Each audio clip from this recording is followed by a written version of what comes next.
Yo guys, welcome back to another video. In today's video, this one is going to be a bit different.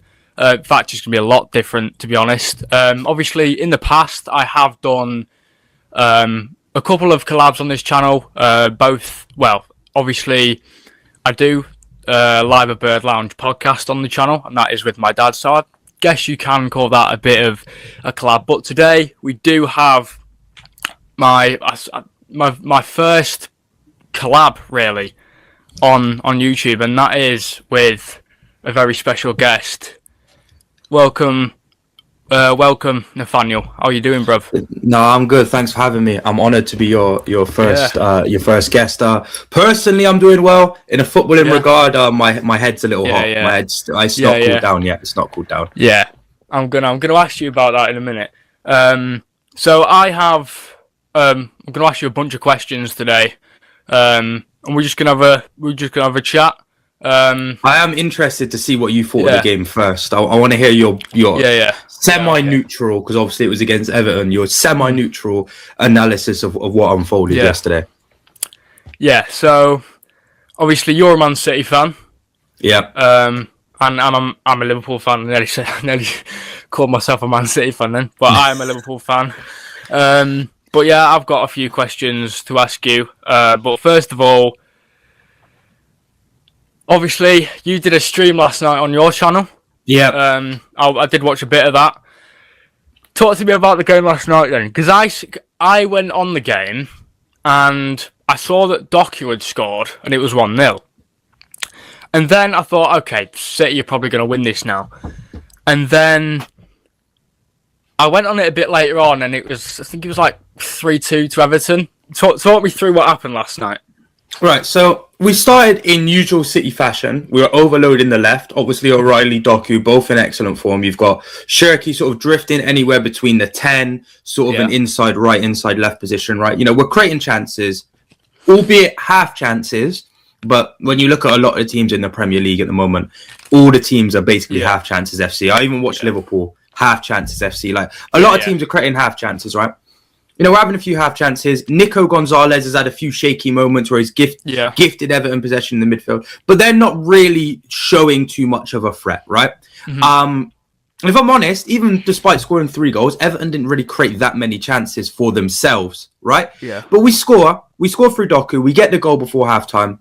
There's a dubious sort of refereeing decision of whether Michael Keane should have been sent off. Personally, when I first saw it, I thought he caught Doku very high. The contact isn't as high as you first think it is, so giving him a yellow is kind of fair, but I probably wouldn't have, he probably could have been sent off for it, but I don't think it's as scandalous as some decisions I've seen where red cards haven't been given, right? So we get into halftime, and I don't know if you know this, but a typical theme of City this season has been we played pretty well in the first half. Yeah. And then the second half is just dire. It's really poor. The chance creation goes down just a tad. Well, we are creating chances, should I say, but we're creating chances for Everton, right? We keep having lapses in concentration where Everton are getting through. Everton are sneaking through. Donnarumma makes a few saves. Yeah. And then Guehi kind of loses his mind a little bit. So we've got Barry making a run from an offside position, right? He's offside. And Guehi intercepts it, right? Yeah. He probably doesn't need to intercept it, obviously. He's not 100% sure that Barry's in an offside position, but in hindsight, he doesn't need to even get there because it will be given as offside, right? But he gets the ball and he plays a tame back pass to Donnarumma that gets nowhere near him. Barry runs onto it, taps into the net. Guehi knew instantly, hands on his head. He knew, right? He knew he made a mistake. And now we're like, okay, we've got to go and get the lead back, right? City, a lot this season, thrown away 1-goal leads, and we usually end up going on to draw the game, right? And not recapturing the lead. So, you know, we give up the lead after an individual mistake, kind of like we did against Arsenal. And you're like, okay, let's try rebuild. And then Kusanov decides to lose his mind for a second and get pickpocketed on the edge of our box, giving up possession really poorly, really, really weak. And it results in an Everton corner. And Donnarumma, as I've said multiple times on my own channel, right, is a fraud from corners, right? Man City are the worst team at set pieces. We can't take set pieces and we can't concede and we can't defend set pieces, right? Yeah. So the corner comes in. It's planted right on top of Donnarumma, exactly where you want it to be from an opposing team's point of view, because Donnarumma will just flap at every cross that comes at him. And O'Brien puts it in the back of the net. And I'm like, I wasn't expecting any less from the corner. Yeah. I actually panic quite a lot when we can see corners with Gianluigi in goal, because it's just so difficult to watch him struggle from corners, right? But it's not even really the conceding the goal that just angered me, because after the goal's conceded, it cuts to him on his knees like this, right? I can actually pull up the image for you right now. Just give me a second. He is doing this. Yeah. This is a real image. This is what he was doing after the goals went in. So I'm thinking to myself, I wasn't really paying... Let me just take that off quickly. I wasn't paying too much attention to what was actually going on with the contact with Donnarumma. Maybe he was fouled, because if he's on his knees begging Mike Oliver to give a foul, he must have been fouled. Yeah. So then I watched the replay.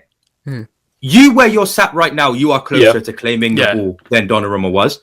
You are also closer to fouling him than any Everton player was. So he needs to go and find some shame for getting on his knees and begging the ref. When have you ever seen a player get on their knees and beg the referee to give a decision?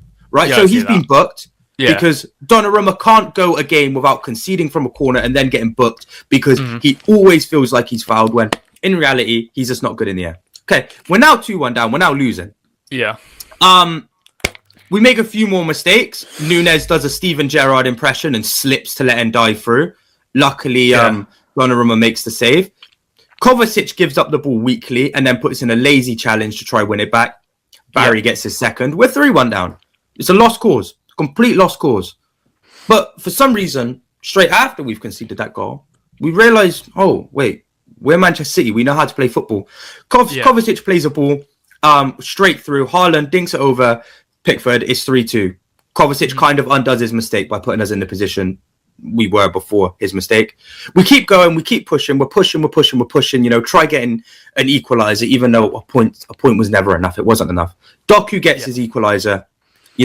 I wasn't too excited because, again, that doesn't wipe away the last 25, 30 minutes I've watched of the game. That doesn't wipe away the fact that we've bottled the chance to sort of keep the pressure on Arsenal. It doesn't wipe any of that away. It is actually kind of meaningless as of right now. It might become important later, but right now, that equaliser is completely meaningless. And anyone celebrating it, other than the rush of dopamine of scoring a last-minute equaliser, might need to get their head checked. But yeah, that's my main sort of analysis briefly when we look at everything that unfolded in that game. Yeah, I mean, now my next question is, obviously, because you and Arsenal are in the race to win the Premier League right now, and Arsenal obviously beat who did they? Was it Fulham? Fulham 3-0. Yeah, they beat Fulham 3-0, and they've obviously got they've got Atletico Madrid in the Champions League in just a couple of hours' time. Yeah.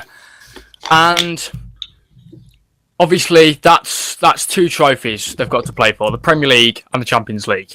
Obviously at the minute they're in the title race with Man City. And now Man City have had this chance to get 3 points, and they've only got 1 point out of that game. We've thrown it away. We threw the chance of winning the game away.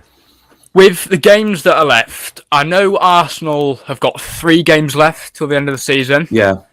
And I think you've got a game in hand, so you've got like 4 games left. We've got Palace, Bournemouth, Brentford, Villa. Yeah.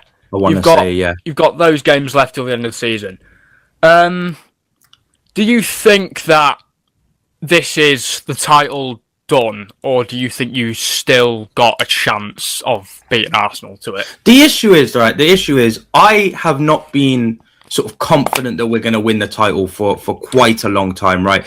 Even though I'm celebrating all of these wins, against Arsenal and stuff, and I'm kind of buying into the dream. I'm slightly buying into the dream. Yeah. And getting on the hype train. Deep down, I didn't think it was going to happen. It's kind of a miracle that we've gotten this far anyway, because we haven't been good enough for long periods of the season, right? And despite the fact that we can string a good 5, 4, 6 games sort of together, we then just put in performances like this. I mean, I think of Nottingham Forest that we drew, West Ham that we drew that was an absolute disaster. Yeah. You know, teams like Chelsea, Brighton as well. Drew to Spurs as well. After being 2-0 up. Like, we put in performances like this all the time. The time. I mean, we almost threw away a 5-1 lead to Fulham earlier in the season, right? And 5-4, didn't it? Yeah, we don't have any sort of composure at the back. We panic so much at the back, right? Yeah. And obviously, there was a bit more sort of stability when Rodri was in the team, because Rodri doesn't really panic. Level-headed player, very, very experienced level-headed player. You don't really get that with Nico G. As much as I like him, and I think he's a good player, he can get nervous, he can panic. We saw that a lot yesterday. That sort of fed back to the Kusanov, Nunes, and Guehi. Obviously, Donnarumma, we know what he's like with his feet. I know what he's like from corners. Again, doesn't fill me with much confidence. Like, I'm confident when we're in the final third. I have full faith in Doku, Shirky, Semenyo, Haaland. Full faith in them. I know they can do their job. I know they'll stay composed. But at the back, you know, it's where it's thrown away. And it's kind of very different to Arsenal. Arsenal are the exact opposite. I have full faith that if I was an Arsenal fan and I'm watching Arsenal, that my team is going to defend. My team is going to defend well. Then when you move to Arsenal's front line, it is a bit of a, are we going to score today? Are we not going to score today? Like, kind of thing. We're polar opposites, right? And you'd like to say that with obviously the prospect of it going to goal difference before yesterday's result, you'd want to be in our position where we've got the better attackers. But in a league that we're in right now, when we compare this to our title races that we had in past years, as much as the ceiling is lower, because we're never going to see those heights of a team reach those heights that Liverpool City did again, the floor has been risen so much. Any team can be any team in this league. And that's why you need a strong defense, because any team can go and score against you. Any team can punish your mistakes. Completely this isn't where Bournemouth, Brighton, Palace are all just going to roll over for you, right? And you can just pump goals in against them. That doesn't happen in the Premier League anymore. You probably beat Wolves and Burnley, but even Wolves can give you a good game. You learn that Wolves can give you a good game. Burnley's the only team that, no disrespect to Burnley, in this league this season, I don't think was going to give anyone a good game. The rest is a coin toss, if I'm honest. So, do I think that's the league over? No, because of how many twists and turns we've seen. But am I confident that City are going to win the league? Also, no. Yeah. Because I haven't thought we were going to win the league this whole time, if I'm being honest. Yeah. I'd say up until I think it was a couple of weeks ago when you beat, was it Burnley midweek? Yeah, Burnley midweek, yeah. I think you only beat them 1-0. We beat them 1-0, yeah. Yeah. Probably should be beating them by more. Yeah, but when I look at that game, right, and everyone was talking about the goal difference, right? Yeah. You swap that Burnley 1-0 with the Chelsea 3-0 we had 2 weeks prior, and you think, beating Chelsea 1-0 and beating Burnley 3-0, they're good results. You think they're good results. Yeah. But at the end of the day, even when it's the other way around, we got the same amount of points and we got the same amount of goal difference. So I don't think it mattered that much then and there. It was a bit concerning, a bit worrying, but I didn't think it mattered as much as people were making it out to be. Yeah. But when you get to a game where you can't even hang on to that 1-goal lead, because we did better against Burnley, obviously, because we won, than we did against Everton, because at least we were able to hang on to the 1-goal lead. We were able to defend against counter-attacks and a few odd chances in our box. Yesterday was a complete capitulation and a bottle of the highest order. So, like I said, I don't think the title's done. But if I had to put money on who wins the title, I'd put money on Arsenal. Yeah. I think there's now not a lot of time left until... No, there's not at all. Not at all. There's about 3 weeks left until the end of the season. We're currently on the 5th of May. And I've got it written down in my notes here. The final day of the season is the 24th of May. So I think we've got 2 or 3 weeks. Yeah, 2 or 3 weeks till the end of the season. And currently, currently the Premier League table stands, I'm just going to get it up on my phone. So Arsenal are on 76 points. Yeah. Man City are We're on on 71, points. I want to say, yeah. Yeah, 71 points. So Arsenal are about 6 points clear of Man City. Yeah. And if Arsenal win the remainder of their games, and they have West Ham, Burnley, and Palace. Yeah. Now, I'd say that game against West Ham, obviously West Ham are currently fighting with Spurs for survival. Yeah. And at the minute, after that Spurs win yesterday, you'd probably say that Spurs are probably going to stay up now. I think you'd have Arsenal to win away at West Ham. Maybe. I don't know. I think that's the harder one because I still think West Ham will be fighting. Yeah. I do think they'll be fighting, and West Ham are a team that they can fight like dogs. Yeah. Right. They might not be great. Right. You will never watch West Ham and think, "Wow, they're really good." Especially this season. You won't sit there and think they're really good. But what they can do is they can fight. They can fight and they can make it difficult for you. And I do think they'll do that against Arsenal. Whether they do enough to stop them from winning, it's one of those. But I do think that can be a difficult game. But at the same time, we're playing Palace, Bournemouth, Villa, and Brentford. All of those are difficult games as well. So there's no point. I didn't ever think there's any point sitting there and watching Arsenal's fixtures when we've got fixtures. I mean, people in my chat were saying yesterday, Arsenal can slip up against West Ham. And I'm like, bro, we've got a game to play right here, right now. It's one of those. So I've never been one to look at the other team's fixtures because, our 3 points aren't guaranteed. And we saw that perfectly yesterday. Yeah. I agree with that West Ham can put up a fight.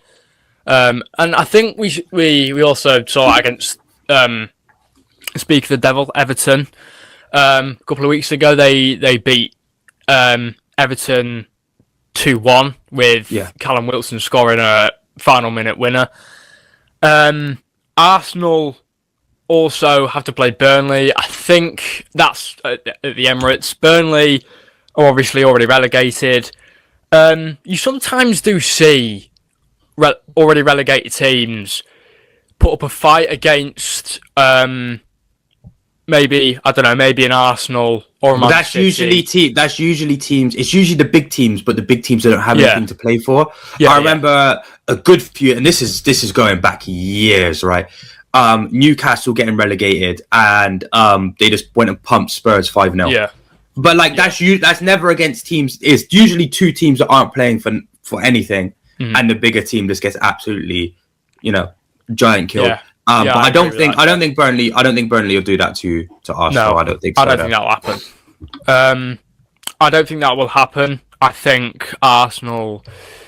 don't think Arsenal are going to win by 5 or 6. Now I say that, but that could happen. It could, I think Arsenal will win that game quite easily. I'm going to say probably 2 or 3-0. And then they've got Palace away at Selhurst Park. That can be a tough game. Depends where Palace are at. Obviously, they'll probably be. Looks like they'll be going to a European final. Yeah. Maybe they'll have. You'd think they'd have more focus on. The Conference League. And I think they will because they have. I don't think they've got anything to play for in the league right now, do they? The 15th. So not really. They're not going to get relegated at this point. Yeah, they're not getting relegated, and they're not playing for anything further up the table. Yeah. They've got Shakhtar Donetsk this week. I believe they're 3-1 up in that tie. I want to say. Let me just double check. They are. I can just double check that one. They are 3-1 up against Shakhtar, and they're playing at Selhurst Park, so that should be an easy final for them. You'd like to think. Win. You'd like to think, yeah. And then they've obviously got to play in the Europa Conference League final. Obviously, if they do manage to beat Shakhtar over 2 legs, which is probably going to happen, as you've said, they are 3-1 up in the tie, and Palace can be a tough game if it's away. It can be a tough game, but I just do think Arsenal will win that one. I do think so as well. I mean, again, my only hope was the West Ham game, if I'm honest.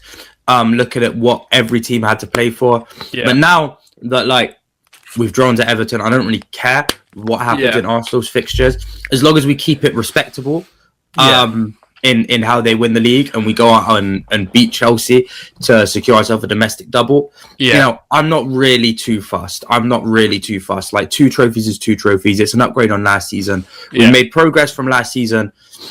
You know, there's no point dwelling on the things you can't win and dwelling on the losses, especially when you've already won silverware this season and there's more silverware that you can win that's outside of the Premier League. So, you know, we can be all doom and gloom and be like, oh, we're not going to win the league. We're not going to win the league. We're not going to win the domestic treble. I think it's spoiled brat talk for me personally. I'm 2 trophies, even the 1 trophy we've won is an improvement on last season. We've seen improvement in individual players. The squad's transitioning. You know, as long as we don't stagnate, which we haven't, I'm all happy. Yeah, I definitely think I was going to go on to the FA Cup final in a second. But yeah, I think obviously because I don't think you won a trophy last season, did you? No, we didn't. We lost it. We lost the FA Cup final to Palace. You've obviously beating Arsenal in the Carabao Cup final. I thought I watched that game. I thought you were brilliant in that game. We were really good in that game. You were really good. I don't think Arsenal put many chances forward in that game. It was just they played really weird, because when I look at that game and I look at the game we played in the league, they should have played the way they played in the league in the cup, and they should have played the way they played in the cup in the league, which I found really, because again, you can't draw a cup final. Yeah. I mean, you could draw the 90 minutes, you could draw the 120 minutes, but you can't draw the result. Yeah, someone has to. You could draw a league game. Yeah, you could draw a league game, right? Yeah. So, and it still would have benefited them drawing the league game anyway if they went and got a draw, right? So I didn't really understand their approach across both of those games. But yeah, I thought we played very good in that cup final, and you know, Chelsea haven't beaten us since 2021 in the Champions League final. Really? So I'd hope, I'd like to think that we go and beat them in the FA Cup final. Especially with the squad that they have, I think that should be an easy win for us. But again, nothing's promised. But I would be very, very disappointed if we lost the FA Cup final. Yeah, I think you've got to be favourites for that game. Yeah, 100%. And as well, when I look at it as well, that is now 4 FA Cup finals in a row. And as of right now, we've only won 1. So we cannot lose 3 FA Cup finals in a row. That is embarrassing. That is unforgivable. Right? So I would be extremely disappointed if we went and lost that game. Yeah. 100%. Yeah. I do think you will probably win that game. I mean, you look at Chelsea's team, it's not... They've just lost 5 games in a row in the Premier League. They've just sacked Liam Rosenior. They've got Callum McFarlane in till the end of the season. When I look at Chelsea, right, because obviously with the links of Pep leaving and stuff and Maresca coming in, I was a huge Maresca fan. I was a huge Maresca fan at Chelsea. Obviously, he wasn't the finished article, still a young manager, inexperienced manager. But when you compare him to the likes of Ten Hag and Amorim, he was someone that was willing to learn, willing to adapt, willing to try new things. Whereas you looked at Ten Hag and Amorim at Manchester United, they were stuck in their ways. They could only play one sort of style of football. I mean, you look at Amorim, he had no plan B. He had one of Man United's best players sitting on the bench, right? And he was also misprofiling their other best player because he was so stubborn at playing his way. I don't see Maresca as someone that's like that, and that's why I would want him at City. But you also look at what Maresca was doing at Chelsea. And yes, I know he was on poor run of form just before he parted ways with the club. But again, I think that's also to do with behind the scenes arguments and disagreements, right? Mm-hmm. But you look at his form before that poor run of form, and then you look at the form that they've had under Rosenior and their caretaker coach. But Enzo was doing miracles. He was doing absolutely miracles. And the thing with Chelsea is they'll never progress because they had Pochettino. Pochettino is willing to do something, willing to have a project at this club, but they don't want the ownerships don't want somebody that's ambitious. They want someone that's going to sit there, play these young players, accept the fact that they're buying all these young players and just play them, give them the minutes, bump up their transfer value so they can be flipped, right? Same with Maresca. Maresca's willing to build something. He's won trophies there. And then, bam, he's asked to get a more senior centre-back in the absence of Levy Colwill. And they basically tell him to get stuffed and he's out the door. He's out the door. Yeah. And then they get Rafinha, who's happy to be a yes man, happy to do all this. They conned Rafinha into the job anyway, because they basically told him, you don't take this Chelsea job, we're sacking you as Strasbourg manager, so you're not even going to have a job regardless. Really? So Is that what happened? Those are the rumours. Those are the rumours that I heard. And given the multi-club ownership, that sounds like it would have been correct, right? That sounds like that would have taken place from everything that I've heard and my interpretation of the situation. That is what I believe happened, right? He was happy to be a yes man, completely out of his depth. I feel bad for him. He got made to look a fool, right? Is any serious coach going to want to go to Chelsea? No, because they're not going to be a manager. They're going to be a head coach. They're going to have no control. So, they're a team that's in trouble. I don't think they're going to get a good manager that's going to spur them on. And I would be extremely disappointed in my club. I'd be more disappointed in the club for losing the FA Cup final than I have been for them throwing away this late title charge. Because the FA Cup final against the opposition we're against, given our FA Cup final record in recent years, it would actually be a disgrace. 100% a disgrace. Because their club and their ownership, the way I look at their club and their ownership is the way I look at your fans and their feelings towards Slot. Yeah. It's like it's going nowhere. We have no belief in what's going on. So, and if there's no belief from the fans, there's probably no belief within the camp of the players that they're going to go and do it. Yeah. So if then they go and pull it off, embarrassing. Absolutely embarrassing. So for me, I think we should win the FA Cup. And if we don't, I will. My head will be gone. My head will be gone. I think that's my next question. I was going to go on to was the FA Cup, and I think you probably will beat Chelsea. It's more than likely. Yeah, we should do. I'd probably say. But Chelsea are good at fluking a competition win. Chelsea are very, very good at fluking a trophy they shouldn't be winning.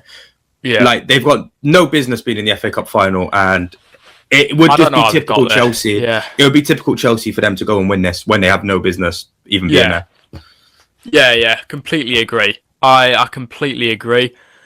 I'm going to move on to obviously summer transfer window is coming up very soon, and there are some big players in Europe for clubs to sign this summer. Who would you like City to sign in the summer? I don't actually have any standout names, right? And this is because when I look at our squad, right? Yeah. When I look at our squad, I don't see positions where we need to go and sign a superstar like an Elise, like an Elise, like a Diamonde, like somebody like that, right? Like a Tonali, maybe Anderson. Bringing in Anderson is probably the only high-profile sort of signing that I think we need as of right now. When I look at the market and when I look at the squad, is probably a big midfielder like Anderson, Wharton, maybe or Tonali. As I've spoken about before in some of my videos, but the rest of it is all down to moving players on that are unfortunately at their end. Obviously, Stones is leaving, Bernard Silva is leaving, Ake is probably going to go as well, and it's about replacing them and having sustainable depth sort of in across these positions, so we can rotate the squad and not look completely like as a different and completely sort of out of our depth when we're playing a rotated squad. And I think it is also about trying to get players that we have firing again and back to good form. Because again, we have good players there like Foden, like Vinders, that might not have had the best seasons, right? But they've shown glimpses in the season of what they're made of. So I don't think, whereas when I look at your team, I think you need to go and sign defenders. You need to go and sign maybe 2 midfielders. You need to go and sign a left winger, right? And maybe and a right winger as well. Like, they're major signings, they're major first team signings you need. Whereas I think we need a first team midfielder, and I think the rest of that is getting players back to where they should be playing, and also just bringing in rotation players. Because I'm relatively happy with the starting 11, and the starting 11 we have Yeah. isn't exactly that old. I mean, we've even got players like Joskal Vardiol, who is one of the best defenders in the world, in my personal opinion, coming back from injury, right? We have the players there to compete. It's just about moving on some players that are taking up wage bill, taking up squad size, replacing them, refreshing them, and then bringing in that midfielder. Again, for me, I'm not looking at high profile. I don't think we need to go and break the bank in the summer, is basically what I'm trying to say. I don't think so. Yeah, I think as you've just said, I think that you're going to have a couple of players leaving this summer. Nathan Ake being one of them. Obviously, John Stones and Bernardo Silva already confirmed. And yeah, I think your squad is really, really good. You've got some class players in that team. You've got some very, very, very good players. A lot of them are young as well. We're at that point where the squad is refreshing. So I don't have many concerns of the squad not being good enough next season. It's just about building on the abilities and what the players have achieved this season already, and what they can go on to build upon, and where they can improve their skill sets next season. So I don't think it's about buying players to solve an issue. I think it's about letting the team sort of gel and mold a little bit. But again, I wouldn't turn down a couple signings here and there.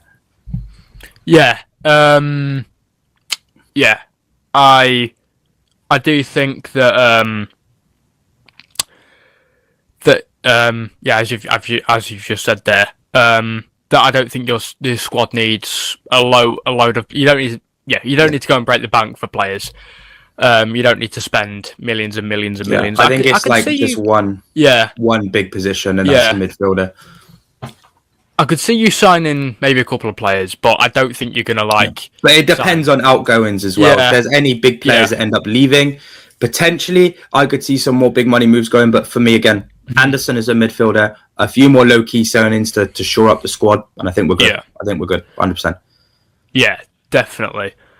Going on to Bernardo Silva and John Stones, what impact are they going to have leaving the team? Because obviously, over the past few years, they've been key players in this team. Bernardo Silva's been absolutely outstanding. I think the main thing that we're going to miss out of those two leaving is probably the energy that Bernardo Silva gives. Nobody sort of puts in the hard yards like Bernardo. And as much as I love Stones, we're not going to miss much with John Stones at this current point, because all of the brilliance that John Stones brings to the squad, unfortunately, due to his injury record, we just don't see that enough. I mean, we look at the two main seasons where I think John Stones has been standout. I think 2020, 2021 and 22-23. I look at them as two standout seasons because he played a lot of football. Again, he still has the ability to be a good football player. We've seen that. I thought we played quite well against Southampton in the FA Cup, but we don't see it enough. We do not see it enough because of his injury record, which is unfortunate. So I don't think we lose much with Stones going, just based on the fact of how available he's been to us. Someone like Ake, for example, we do lose a bit more because of his versatility and being able to cover left back and cover centre back. But because we've got Victor Reyes from Girona coming back from loan, I do think that he slots straight in there as that sort of in that centre back position as a young up and comer. But Bernardo, obviously, you lose the leadership, which I think can be filled in by players like Diaz, Haaland, and Rodri. But the main thing that's irreplaceable from Bernardo Silva is just the work rate, is the energy, and probably his technical ability as well. But for me, it's mostly the energy. Like, nobody covers ground like he does. No one runs as much as he does. No one puts in the hard yards as much as he does. So that's the one main thing we sort of are going to miss by losing those two players. Yeah, I completely agree with that. I think both have obviously been key players to you over the years, and as you said with John Stones, he's been a fabulous player, and I would agree with the when you said about that he had a really good season in was it 21-22 and 22-23? What you said? Yeah. The treble season. Yeah. I feel like he was really good in that season. And your defence on a whole was really good in that treble season. 100%. Thought it was one of the best parts of your team, really. Obviously, you had Cancelo. Was he in the defence? I do forget. No, he No, got shipped he's off not. halfway through the season. He got Yeah, shipped off yeah, halfway yeah. I through the remember that. season, yeah. So he It wasn't was in. the main back line you were kind of looking at was Ake, Yeah. Vardiol, Stones or Diaz, and then you'd have Walker or Akanji. Kind of, it would be the back line. Obviously, most of those players aren't at the club anymore. It will just be Diaz and Vardiol, I think, by the start of next season. I hear a lot of people say that Ruben Diaz is overrated. What would you say about that? He can't play the way that we want to play. We want to play over high line. We want to commit bodies forward. He's too slow. He's too slow to play that high line. The main issues you always find with Diaz is the fact that he has an awful turning circle, and he's slow. He doesn't have the recovery pace. And that's why Kusanov is preferred over him, because Kusanov is absolutely rapid, right? Oh, he's a great player. Diaz is just too slow. Yeah. I think he's a great defender, great leader. And it's a bit like, do you remember when Maguire was getting a lot of stick at United? Yeah. Because he was being asked to play in a defensive style that didn't suit him. But as soon as the defense changes, or as soon as he played for England, you'd respect him a lot more, because you could see what he could actually do, because he wasn't being asked to play to his weaknesses. And that's how I feel about Diaz. We watch Diaz in this high line, and it's a horror show. It's not great. But you watch Diaz when we're not really defending as high, and we defend a bit deeper, and he shows how good of a defender he is. So I don't think he's overrated as such. I just think he is sort of being misprofiled when we play him in this higher line. But obviously, it's what Pep wants to do. So yeah, it is and it's not one of those things you can coach him to play in a high line, because he's just not quick enough. He just isn't quick enough. You can't change his speed, unfortunately. Yeah, I do agree. I think he's a great defender. Very good defender. Yeah, but I would agree with all the points you just made there about did you say like his speed? I would agree with that. Yeah, completely agree with that. My next point is, this is something I feel like he's a fabulous player, and I think he's not being used enough. I'm going to go on to, so it's Omar Marmoush. Obviously, your forward players, you've got obviously one of the best players in the world, Erling Haaland. And then obviously you've got Semenyo and you've got Doku.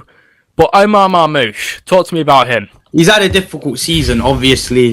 He got injured at the start of the season. He got injured at the start of the season, came back from injury. Haaland was in red-hot form. Doku was in red-hot form. He wasn't going to see any minutes. Obviously, goes off to AFCON, comes back, has had a few good performances here and there. But I think the issue with Marmoush, my main issues with Marmoush are he's awful at keeping himself onside. He finds himself offside all the time. Can't time his run. And also, he's not very good on the ball. I don't think his dribbling leaves a lot to be desired. His first touch leaves a lot to be desired. So he's an excellent player. He is a very, very good player. But it's one of those things where it's going to be very difficult to be a striker when you're playing with Erling Haaland. I mean, we look at Julian Alvarez, right? Excellent player. Everyone loves him now that he's playing at Atletico Madrid, right? But when you were watching him play at City in the 10 position, I even remember one game at Anfield, he played on the left wing. He just couldn't do it. He didn't have the ability, the technical ability, or the facilities to play those roles. So he looked so below par, and that's why everyone was like, "How have City fleeced 60 million for Julian Alvarez? This guy looks awful." But when you see him play the 9, there are times where he played the 9 at City and he was superb. When you watch him play the 9, that's when you're seeing the real stuff. You're seeing the real stuff. You're seeing what he can do, right? And it's kind of like with Marmoush. You play Marmoush in the 9, he thrives. Play him off the left, it's not great. Play him in the 10, it's even worse. So it's going to be very, very difficult when you're one of those players that in theory can play multiple positions. But when push comes to shove, you're not great at it, or you're not good as good at it as playing in the 9. And the other 9 at the club's Erling Haaland, always going to be made to look mediocre when I don't think it's always 110% the case. Yeah, I do agree with that. This season, he's only played 17 games in the Premier League for City. Last season, he played 16 for City. And that was obviously just after Jan. Yeah. And then last season, he scored 7 goals. Yeah. In the Premier League and got 1 assist. This season, only 1 goal and 3 assists. Yeah, it's not been great for him, but again, I do believe it's been a difficult season for him. Some people are ready to sort of discard him and try to sell him and recoup some funds. If the right offer comes in, I'm not opposed to selling Marmoush, but I do think he definitely has what it takes at City. I think he just needs to be rotated a bit more with Haaland, and when it's not working with Haaland, Pep needs to make that decision sooner to bring on a different profile like Omar Marmoush. Yeah. I guess, he's not going to get in over like Erling Haaland when he's in like fantastic form. He's not always in fantastic form, but 90% of the time he is. Most of the time he is, yeah. Yeah. But yeah, Erling Haaland, he scored 24 goals this season for Manchester. That's crazy. That's just what he does. He's had such a good start to the season where even when he was in atrocious form at the start of 2026, you were even able to just sort of see the like by the numbers itself, you're like, well, he can't be having that bad of a season. He can't be in that bad of form. He's scored all these goals. Yeah. But it's because he put in so many good performances at the start of the season before winning qualification to the World Cup with Norway. So yeah, he's had a very stop and start season. The highs have been really high, but the lows have been quite low as well. So it's been an interesting season for Erling Haaland. The numbers would have you believe that he's had an excellent season, but when you watch it back, again, like I said, really high highs, but there's been some low lows in there as well. Yeah, I do agree that sometimes maybe in big games, would you say he goes? He goes missing. I think he's actually had a very good big game record this season. Yeah. I mean, he scored twice against United. Scored against Liverpool. In all 3 fixtures against Liverpool, didn't he? Yeah. He scored a hat-trick in the FA Cup. He scored a penalty at Anfield, and he scored a header at the Etihad. He scored in both fixtures against Arsenal. Yeah. So yeah, he scored against the bigger teams this season, and he might not do it in the big games, but I do think that's down to a coaching kind of aspect. But he has done very, very well against the bigger teams this season. I do just think it's been very stop and start after that electric run at the start of the season. Yeah. I think there are some times where he has games where, I don't know, he's just not 100%.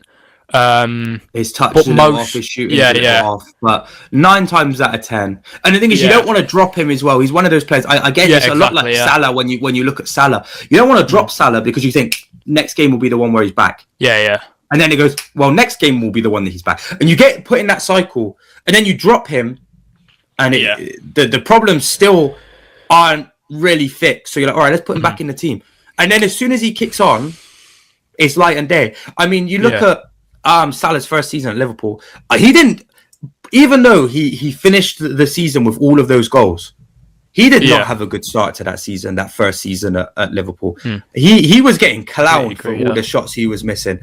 And then he just suddenly just clicked. And that's what you get with these top players. It's really difficult to drop these elite attackers because they can just switch it on and off like that. And their mentality doesn't drop when they get in bad run of form. You look at some of these subpar attackers where you look at someone like maybe Gyökeres or Delap or someone like that where they're very, very good going forward, but they're sort of very confident driven players.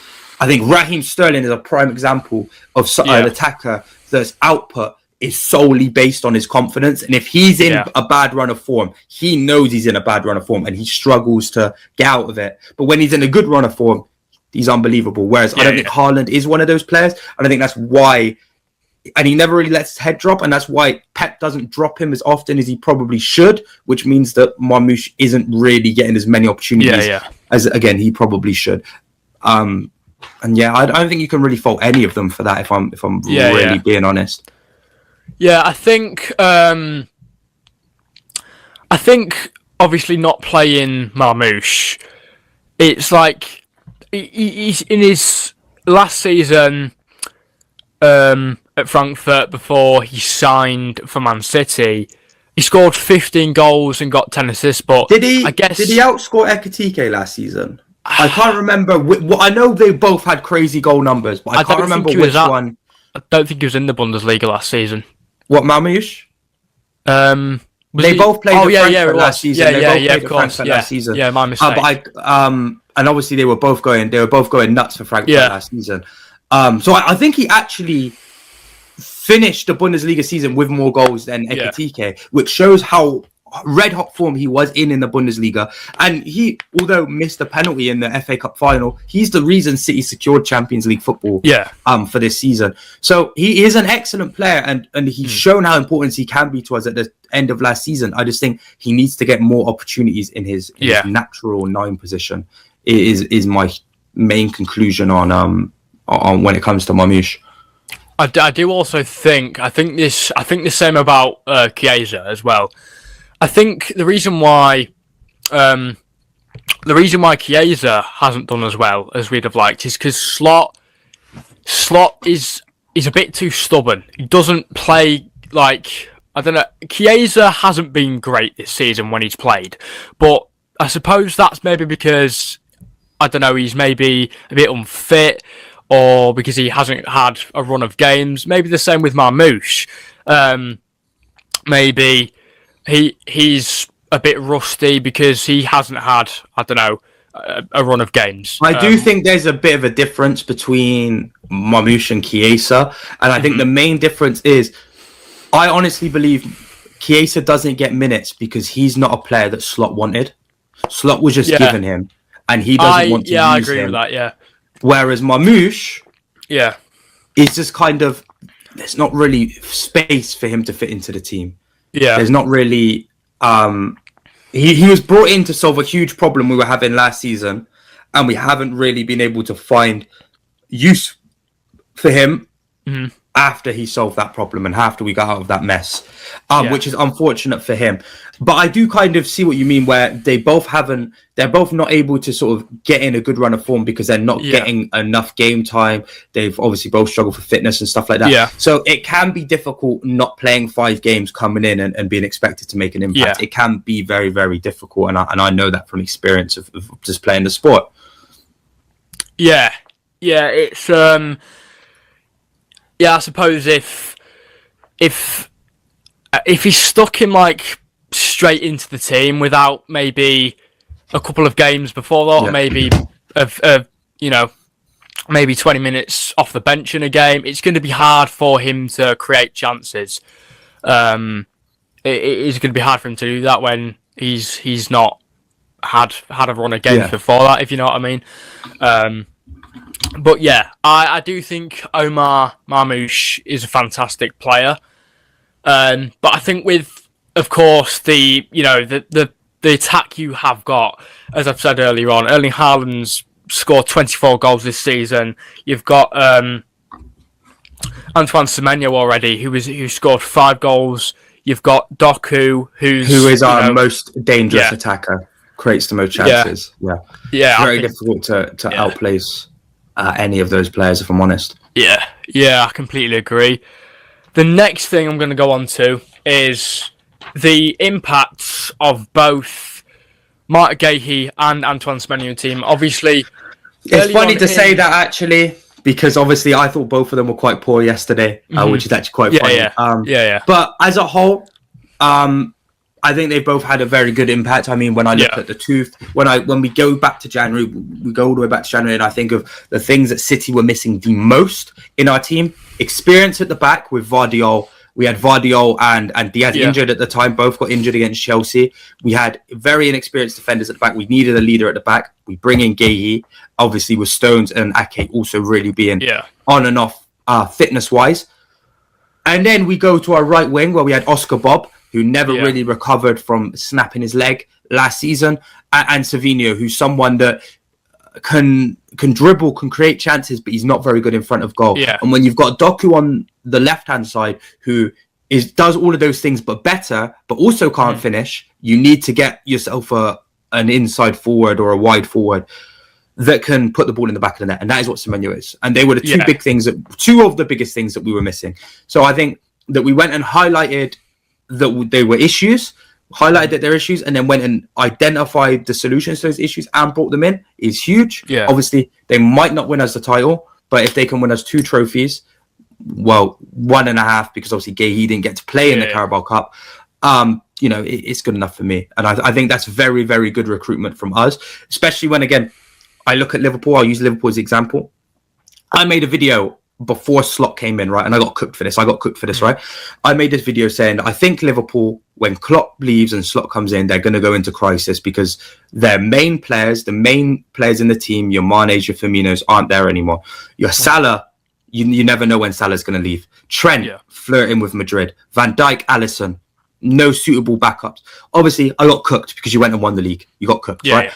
But a lot of the points that I made in that video have now come to fruition, right? Yeah. I got the timing a little bit off, but a lot of things I said were correct. Because when I look at Liverpool, the whole way through when you had Klopp, you had Salah, you had Van Dijk, you had Alisson, you had Trent.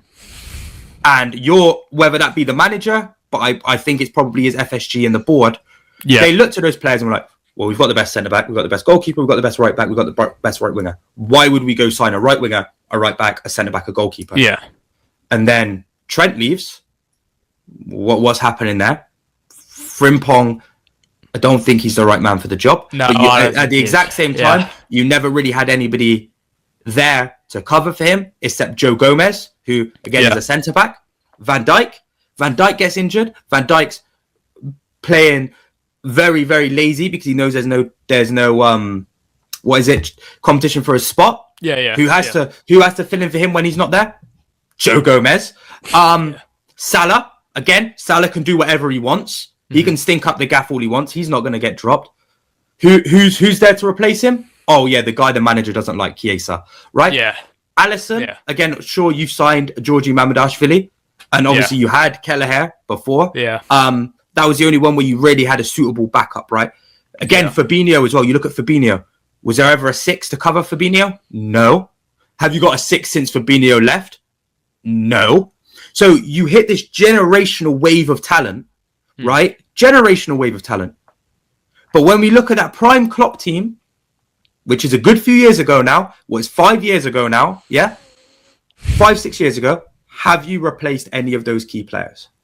No, I wouldn't say so. No, you haven't. Not really. Right? Which is the issue with Liverpool. You had this gold, and you couldn't see past. You couldn't see past this gold you had.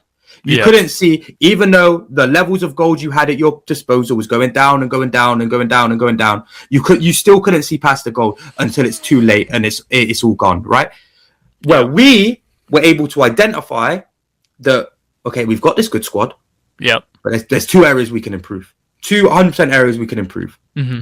And we went and did that. And hopefully we can look at some of the other issues we're having towards the end of the season. Yeah. Mainly sacking Donnarumma off and putting Trafford in there. And we can go and fix them. So I was a huge fan of the business we did in January. And I thought it was very, very refreshing to see us go and identify an issue very, very quickly before it got even worse, especially the Guehi signing with the issue that our back line was having. So I think it was very, very, very good business. And again, obviously you almost signed Guehi in the summer. They're 2 signings that you should have been looking at. A right winger and a centre back. But again, our boards clearly work in 2 different ways, and we've seen that over the past few years. I think, obviously, when on the last day of the transfer window, obviously early hours of very early hours of the morning, we confirmed the signing of Isak, which I was absolutely delighted about. And then I just finished first day at college, and then I come out and I see the news that Marc Guehi is going to be in Liverpool for a medical. And then we got the here we go for that about, say, maybe half an hour, 40 minutes later from Fabrizio Romano. And then there was rumours that I think it was Igor Julio Yeah. He Palace, didn't want to go to Palace. yeah. He went to West Ham instead, didn't he? And he doesn't even play at West Ham. I don't know why. But That's a very when I look strange at the decision. Isak, going back to your Isak signing, right? That's a very, very interesting signing for me, right? And this is the way I've always looked at that signing. What have FSG always been hounded for?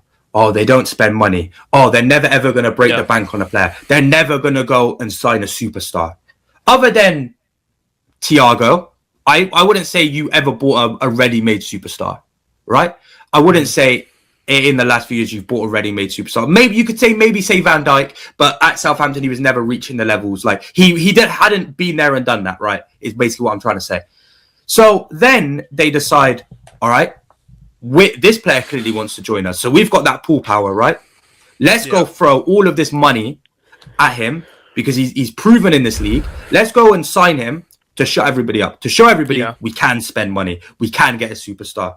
When you didn't need him, that money could have been invested elsewhere, especially after you already bought Ekitike. Yeah, obviously Ekitike's injured now, but I think you could have definitely bought a striker that's not as good as Isak for less money to rotate with Ekitike instead of buying somebody that's went on strike all summer, clearly showing that he has a bit bad attitude, and that if maybe things don't go his way at Liverpool, you know, he could do the exact same to you. Right, you know, he's not trained because he's been throwing his hissy fit, so he's not going to be fully fit, which we saw. And that's a lot of money, just especially when you've already broke the British transfer record once. Yeah, not once in your lifetime. Yeah, once in that transfer in the same window. Yeah. The club have then spent all of this money on a player that's not fit, and basically just went and bought him just for the sake of saying, oh, look, we can spend all this money. We've got pool power. We can get whoever we want. If a player wants Liverpool, he gets Liverpool. Guehi wanted Liverpool. But no, you wanted to... You spent all of that money on Isak that you weren't willing to spend money on Guehi in January. I think it was like... And tried to get him on a free in the summer. Boom, we come in. We want Guehi. We'll pay for Guehi. We'll pay Guehi's wages. Come here, Guehi. Now look at you. Obviously, you've signed that French gentleman to come in at the... the start of next season. But that still means you've got Konate doing WrestleMania on the pitch, and Van Dijk jockeying all the way back so he doesn't have to get his hands dirty. They're still doing all of this. So you know, it was a very, very weird end to the summer transfer window view and January transfer window as well. And I think it just kind of highlights your board's actual mentality and what they really care about compared to what. And I'd say it with Guehi. When I remember on the day that Man City got the here we go for him, I was just like, oh, why did we? I think it was like a matter of £5 million more. Yeah, it was. Yeah, and obviously we're paying him what 300. 300 grand a week. I think you got for like 20 million quid as well. Yeah, 20 mil, and I think it's 300 grand a week, which is obviously a lot on wages. But when both teams were in desperate need of a centre back, you need to go and spend that money sometimes. You need to go and spend that money. And instead of wasting all your whole budget on two players that have been particularly inefficient this season, right? Wirtz, you know, fine, sign Wirtz. He's a very up-and-coming, promising attacking midfielder who has the potential to be one of the best in the world. Understand throwing all that money at Wirtz, right? Even though I don't think it was the right. Even though I don't think that was the right decision, when we were linked to signing him for that much money, I was a bit taken back. Same with Gibbs White. I think they're both excellent players, but that's a lot of money to be spending on someone, right? But Isak, it's just stupid. And I think your board handled both transfer windows very, very poorly. Yeah, I completely agree. I'd say going back to Wirtz, the last thing I want to talk about is Ryan Cherky. But before we do talk about Ryan Cherky, before we do talk about Ryan Cherky, there's obviously been throughout the season there has been comparisons between him and Florian Wirtz. I absolutely adore Florian Wirtz. He's probably my favourite player in the Liverpool team. Yeah. But would I say I as much as I don't want to admit it, because of bias, I'd probably have to say that Cherky's been better than Verts this season. And I'll tell you what it is. I'll tell you what it is when I look at both of them, right? When I look at both of them, and it might have something. It might actually have something to do with the transfer, with the transfer fee, right? But I watch Verts sometimes, and he does sometimes look a bit shy and a bit timid, and he's not really wanting to get on the ball. He's not really wanting to get on the ball, and he's not really trying anything expansive because he doesn't want to mess up. Whereas when I watch Cherky, whether he's playing good or whether he's playing bad, because I've watched Cherky have a few bad games. Doesn't matter if he's playing good or he's playing bad. He's demanding that ball. He's trying to make something happen. And that's one thing that I'll compare him to Bruno in that sense. I'm not a huge Bruno Fernandes fan, right? Sometimes you watch Bruno, he's trying all these expansive passes. It's not going well. And it kind of looks like he kind of looks like a bit of an idiot, right? But he's trying. And then when it comes off, he's an absolute superstar. And that's what you need to do when you're playing in a position like the 10, like the attacking midfielder position, right?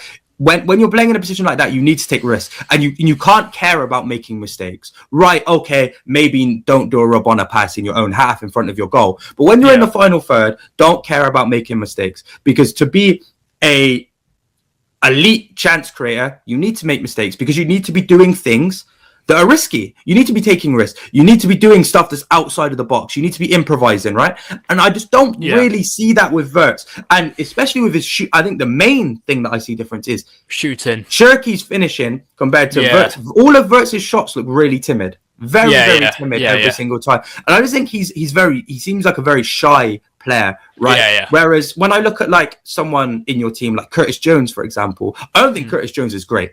But Curtis Jones is always there. He's always trying to do something.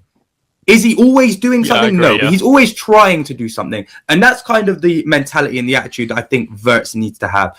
Because the more you try, yes, the more you fail, but there's also the more you succeed. If you just keep playing these safe passes, are you going to create any big chances? No. Well, you might have a high pass completion rate. You might cover all this ground. You might make all these sprints. But that's not winning you game. That's not winning you games. That's not having a meaningful impact on the game.